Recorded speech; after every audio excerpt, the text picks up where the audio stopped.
नक्सलियों की गोद में बसा छत्तीसगढ़ का एक ऐसा गांव जो पूरे प्रदेश ही नहीं बल्कि देश के लिए भी एक मिसाल है।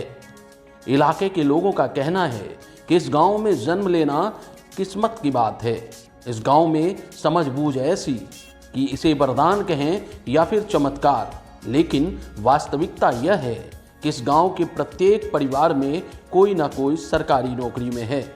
छत्तीसगढ़ के धमतरी जिले के सिहावा अंचल में बसा हुआ भुरसी डोंगरी गांव घोर नक्सल प्रभावित इलाका माना जाता है, लेकिन गांव की यह खासियत पूरे देश में इसे सबसे जुदा बना रही है। दरअसल जिले के नगरी सिहावा अंचल आदिवासी बहुल क्षेत्र है, जहां आज भी सबसे ज्यादा अशिक्षा और गरीबी पांव पसारे हुए हैं। इस इलाके के ज्यादातर लोग दिहाड़ी मजदूरी कर अपना और अपने परिवार का भरण पोषण करते हैं।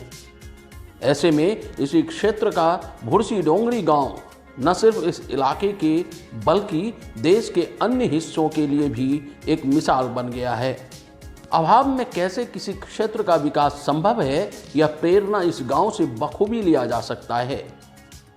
लगभग 425 घर हैं, उसमें करीबन हर एक घर से एक एक व्यक्ति नौकरी में है और सबसे ज़्यादा यहाँ शिक्षा विभाग के क्षेत्र में और सेकंड सेवा पुलिस विभाग में और तीसरा ई साहब, यहाँ एसडीएम कलेक्टर तक के लोग यहाँ के निवासी रह चुके हैं। नौकरी के साथ साथ कृषि विभाग में भी ये अपनी आर्थिक उन्नति के लिए, अपने विकास के लिए मार्गदर्शन देते हैं। अति पिछड़ा इलाका, दूर दूर तक कोई उम्मीद की रोशनी नहीं, लेकिन इस गांव में रहने वालों ने कभी शिक्षा से नाता नहीं तोड़ा। कहा जाता है कि जहां ज्ञान की रोशनी होती है वहां अंधेरा फटकता नहीं, और उसकी रोशनी की लौ बाकी अंधेर इलाकों को भी रोशनी की उम्मीद दिखाती है। गांव में कुल 425 परिवार हैं और हर परिवार से एक या दो लोग या तो सरकारी ऑफिसर हैं या फिर सरकारी कर्मचारी। इस गांव में अगर प्राचार्य, हेडमास्टर या फिर शिक्षक की बात करें तो उनकी संख्या 297 है, जबकि कुल 106 लोग पुलिस विभाग में अपनी सेवाएं दे रहे हैं। गांव के 50 ऐसे लोग हैं जो प्रदेश में शीर्ष पदों पर कार्यरत हैं। बात इन उपलब्धियों पर आकर खत्म नहीं होती।